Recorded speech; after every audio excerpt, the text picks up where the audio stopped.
Renungan Kefas.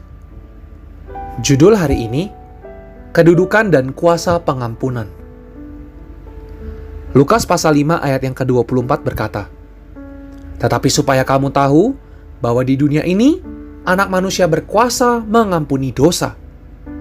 Berkatalah ia kepada orang lumpuh itu, Kepadamu kukatakan, bangunlah, angkatlah tempat tidurmu, dan pulanglah ke rumahmu." Tahukah kamu bahwa hanya Allah yang mempunyai kedudukan dan kuasa mengampuni dosa?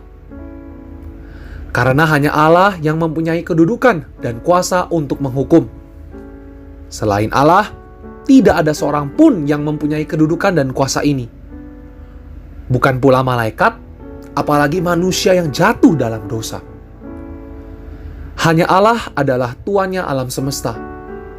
Lagi pula, hanya Allah yang tidak berdosa. Sebab itu, hanya Allah yang bisa menghukum dan mengampuni dosa. Selanjutnya, dasar dari pengampunan Allah adalah penumpahan darah. Karena Allah itu adil, Ia tidak bisa dengan sembarangan mengampuni dosa manusia. Yehemia pasal 18 ayat yang keempat berkata, keadilannya telah menetapkan orang yang berdosa pasti mati. Menurut keadilan Allah, Tuhan Yesus mati di atas salib dan menumpahkan darah bagi kita, serta memuaskan tuntutan keadilan Allah.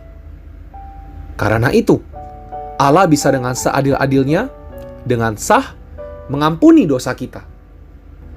Darah Kristus inilah yang menjadi dasar dan perantara pengampunan dosa kita.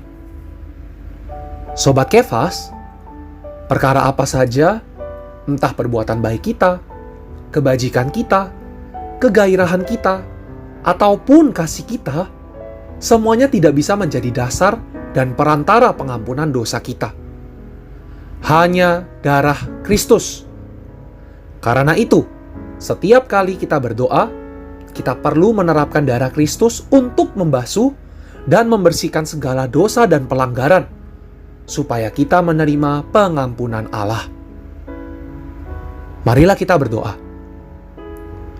Tuhan Yesus, terima kasih atas darah-Mu yang sudah tercurah di atas penghidupanku, sehingga diriku ini dapat dilayakkan di hadapan-Mu, dan mengubah setiap kedudukanku yang dahulunya penuh dengan kutuk, kini penuh dengan berkat-Mu.